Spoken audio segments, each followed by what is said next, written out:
त्यो शक्ति हो यो माटोबाट उम्रिएको शक्ति, स्वदेशी विचार बोकेको शक्ति, स्वदेशी माटो बोक्ने शक्ति। त्यो शक्ति हो श्रम संस्कृति, जसको चुनाव चिन्ह अङ्गुलीमा लिएको माटो। यो देश बनाउने अभियान हो, देश बचाउने अभियान हो। त्यसो भएको कारणले गर्दाखेरि यसपालिको चुनावमा पुरानालाई पनि होइन, अहिले यो गाँठो बन्धन र के गर्दै आइराखेका छन् उहाँहरूलाई पनि होइन।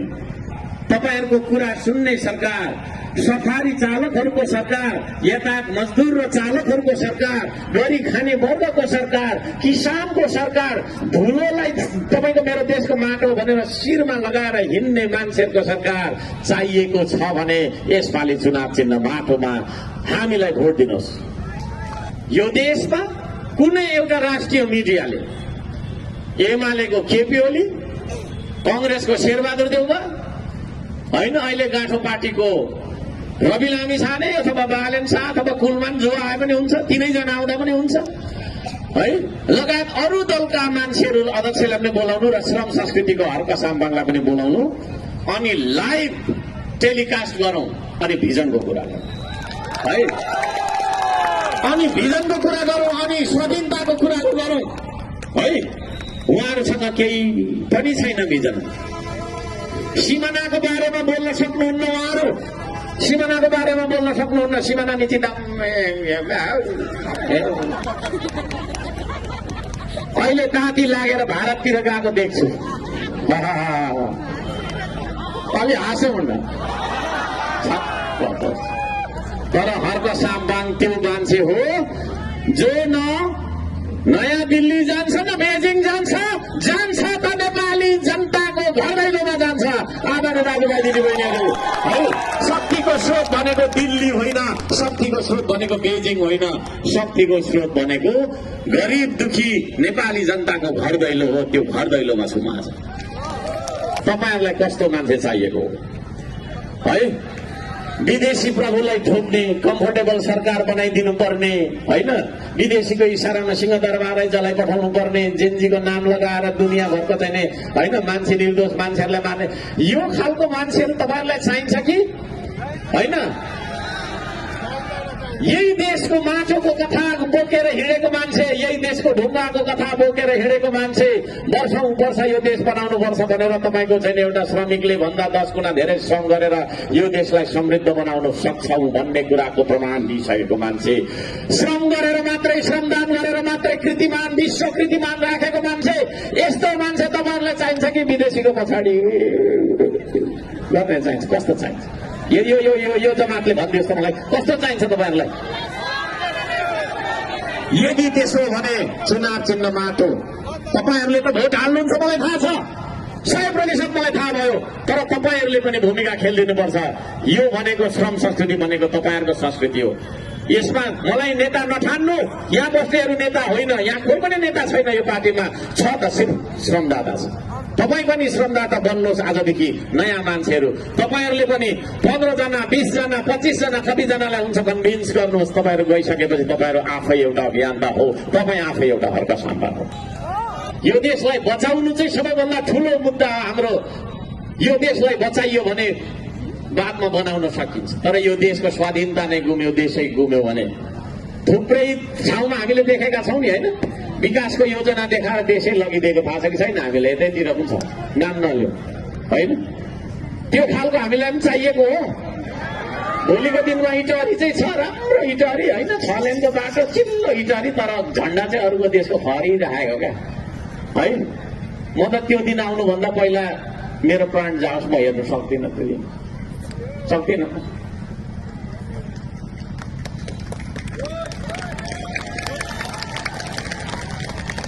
तपाईहरु सक्नुहुन्छ?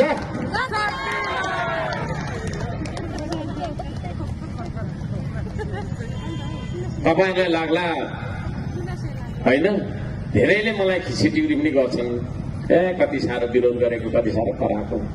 कुरै बुझेको छैन त कराउनु पर्दैन मैले?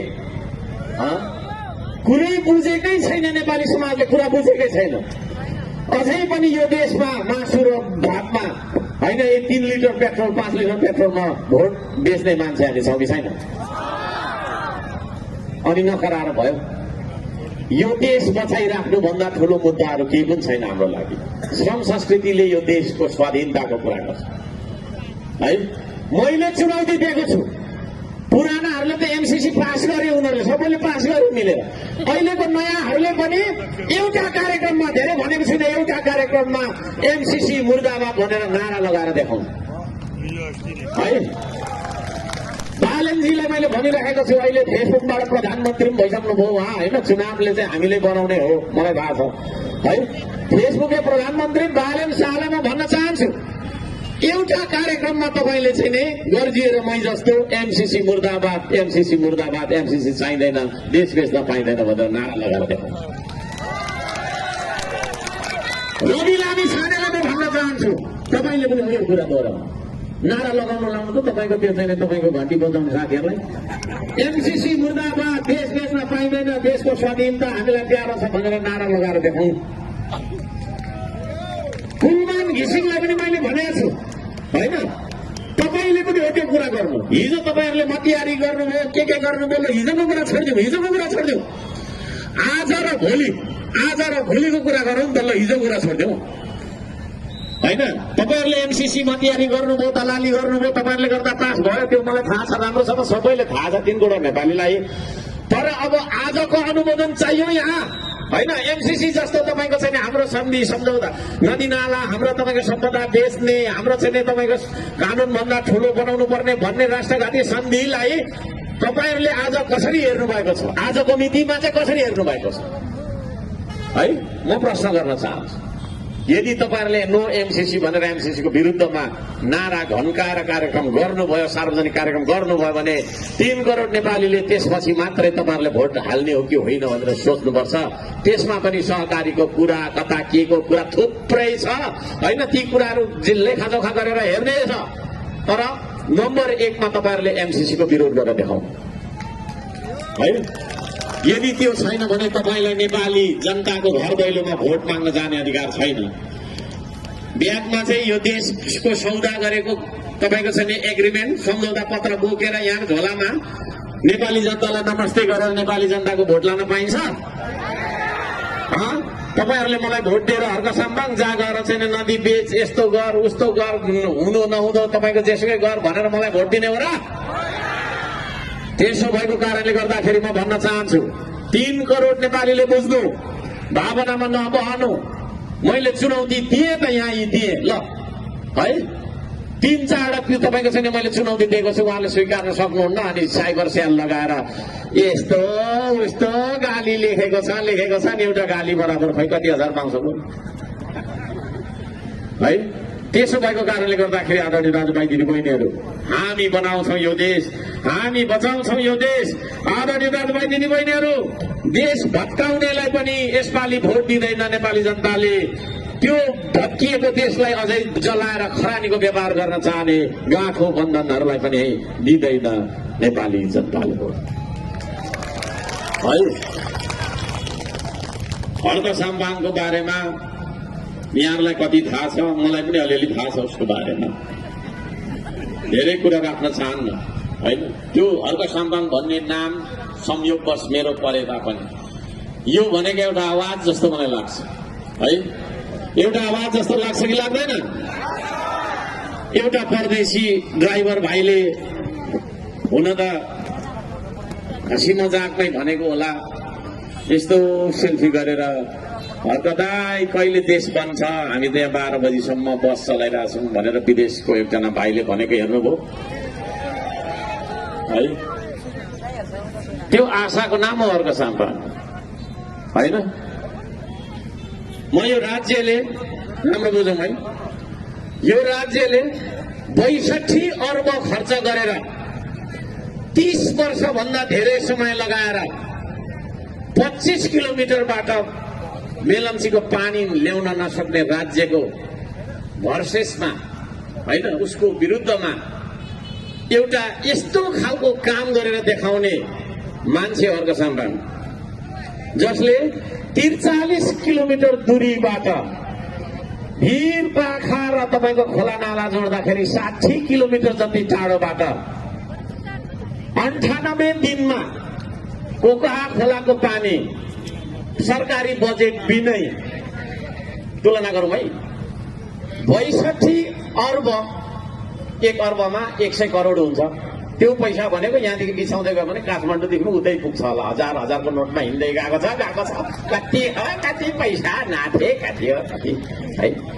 विदेशी ऋण लिएर 62 अर्ब खर्च गरेर 30 वर्ष लगाएर है, फेरि 30 वर्ष लगाएर जाबो 25 किलोमिटरबाट पानी ल्याउन नसक्ने राज्यको होइन विकास त्यो खालको मात्र 98 दिनमा सरकारी बजेट प्रयोग नगरिकन श्रमदाताहरूलाई तपाईँले एउटा पाइप किन्दैन है, तपाईँले एउटा पाइप किन्दैन है भन्दै 43 किलोमिटर टाढो खोला खोल्सी भिर पाखा जोड्दा 60 किलोमिटर जति दूरीबाट 98 दिनमा पानी ल्याउने मान्छे हो अर्कोसँग। अब तपाईँले कल्पना गर्नुहोस् यस्तो खालको मान्छे यो देशको प्रधानमन्त्री भयो भने के हुन्छ होला, विकास कस्तो हुन्छ होला है।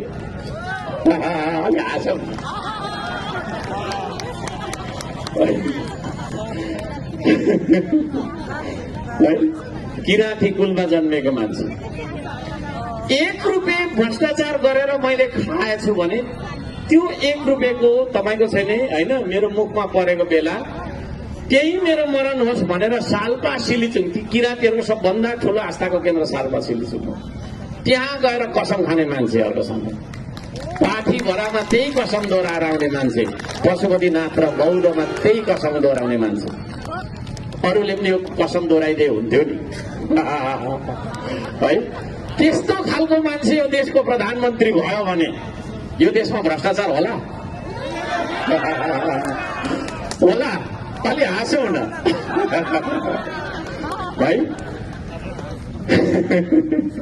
है। विचार गर्नुहोस्, 3 करोड नेपालीले भन्न चाहन्छ भ्रष्टाचारले देश बनेन। भ्रष्टाचार विरुद्ध आजभन्दा 15 वर्ष पहिलादेखि अरू त संस्थामा पार्टीमा लड्यो होला, एक्लै लडेर आएको मान्छे हो फेरि है। त्यस्तो मान्छे देशको प्रधानमन्त्री भयो भने यो देशमा भ्रष्टाचार होला त है। यति कडा कानून ल्याइदिन्छौँ, यति कडा कानून ल्याइदिन्छौँ कि स्रोत बिनाको सम्पत्ति राख्ने अनुमति हुँदैन। घर बनाएको छ 10 तले, कहाँबाट पैसा ल्यायो भन्नु हुँदैन। अब आधा चित्त हुन्छ है। सङ्घ संस्थामा यसो एउटा कम्बल चाहिँ बाँडा हुन्छ कि फेरि चलाक हुन्छ नि त त्यो है। अनि त्यस्तो मान्छे चलाक हुँदैन। सङ्घ संस्थामा एउटा कम्बल बाँडेको 1-2 बोरा चामल बोकिदिएको हुन्छ कि घर चाहिँ 4-5वटा बनाएको छ 10-10 तले होइन। अनि किन बोल्नु हुँदैन, कम्बल दिँदैन कि कम्बल कहाँ अनि चामल दिँदैन उसले। स्रोत बिनाको सम्पत्ति हामी राख्न दिँदैन, लेखेर राख्नु। सर्क साम्बाङ झुट बोल्दैन।